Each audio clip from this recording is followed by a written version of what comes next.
So, thank you for joining us here for the Upjohn Research Initiative read through. So that if you don't have time to read it yourself, you can just listen to it so that you can be a little bit more prepared and use your time more effectively. So, without further ado, we'll get into it and follow the links below if you need to actually apply. Thanks. And here we go with the 2021 Upjohn Research Initiative. The AIA Upjohn Research Initiative supports applied research projects that embrace the value of design and professional practice knowledge. So I'll just jump from the introduction since we just went over it within the email. And this is an AIA program that funds up to 6 research grants of $15,000 to $30,000 annually for projects completed in a 6 to 18 month period. The funds must be fully matched with hard dollars with a maximum of 10% allocated for overhead. Grant recipients' research findings and outcomes are published online by AIA. You will be using this site to upload your grant proposal and your contact information. So please log in above and follow the instructions to complete your submission. If you're not already a user, you will have to create an account.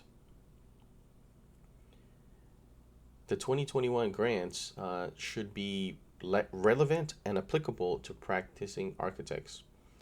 Upjohn Research Grant funding will be allocated to projects related to the priorities outlined in AIA's Climate Action Plan.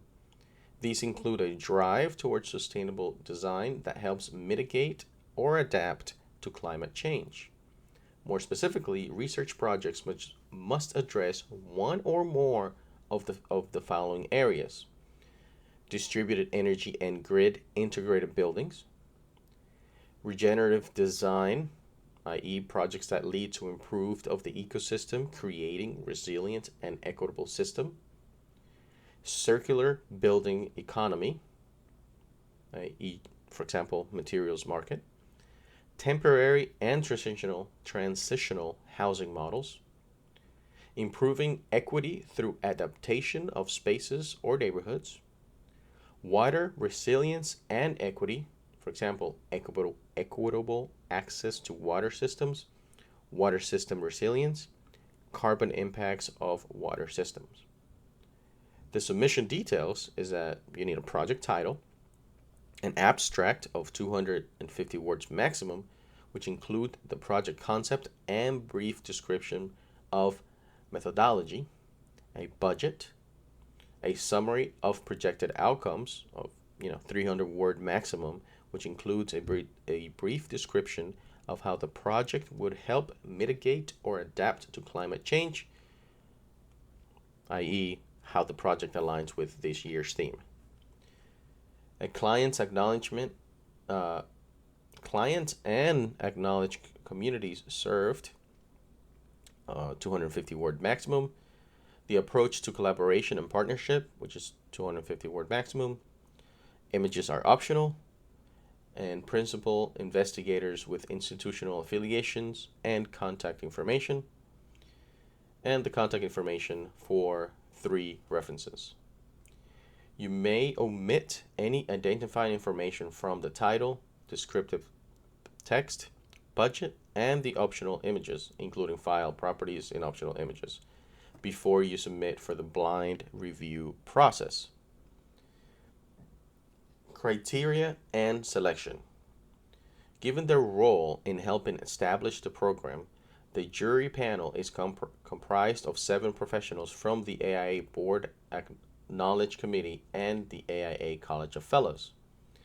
The jury evaluates each submission and selects the grant awardees based on the following criteria and weighing.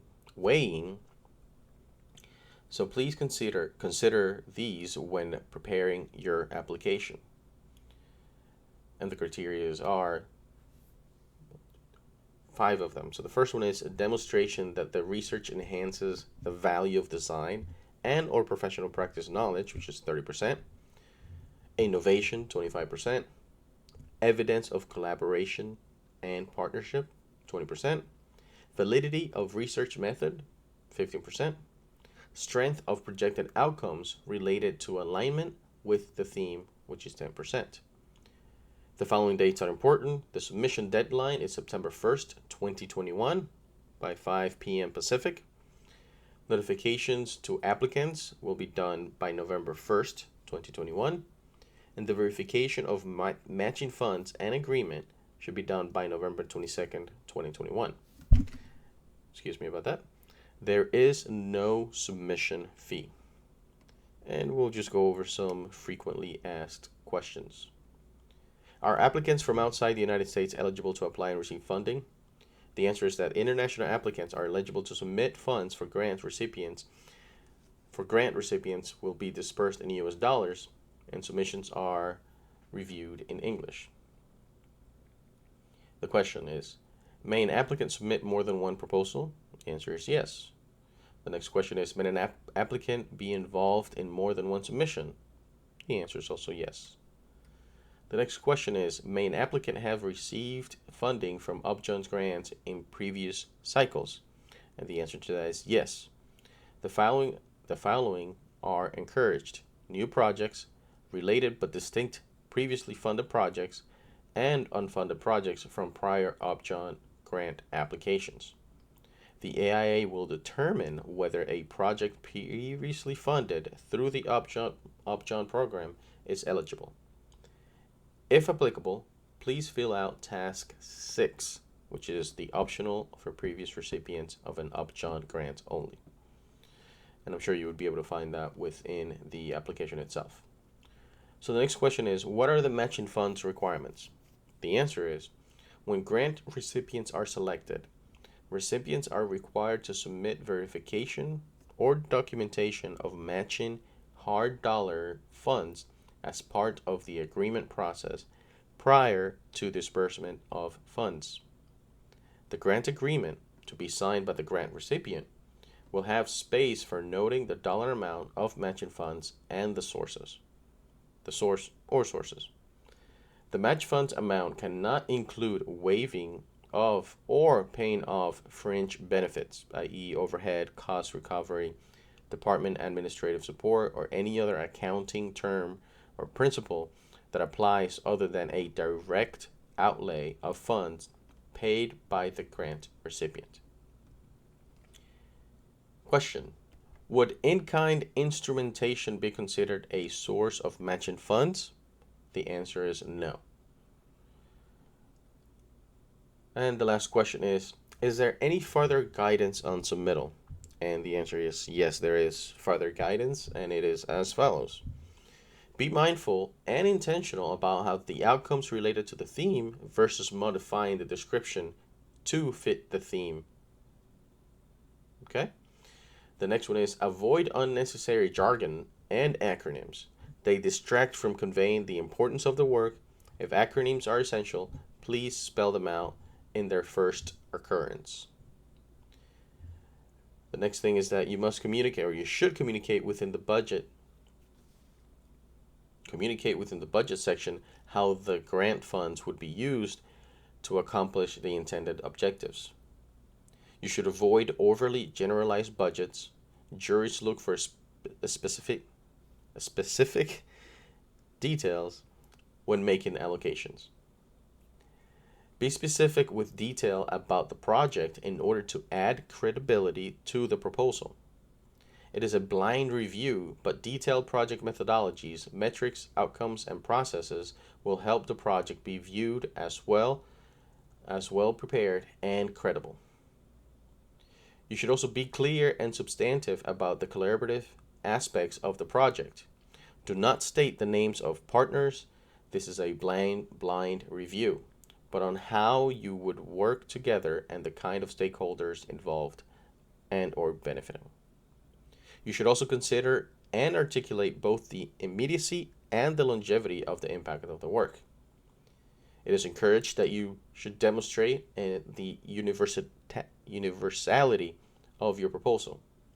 If taking place in an unspecific geographical area, be specific as to how it will be applicable to other locations in the U.S. and or around the world. If specific to one building type or sector, Note how the project may be applicable to other building types or sectors. You should also be innovative. Advance a new concept. Alternatively, demonstrate a specialization that is unique and adds to the body of knowledge. You're also encouraged, where appropriate, to clearly recognize and articulate how your research is contributing to and founded on a prior body of knowledge. You should note, do not include in-text citations, reference lists, or hyperlinks. If studying an older material or technology, the specific as to the history of that product and its current state, as well as how it is to be advanced. And so that will do it for the Upjohn grant application read through.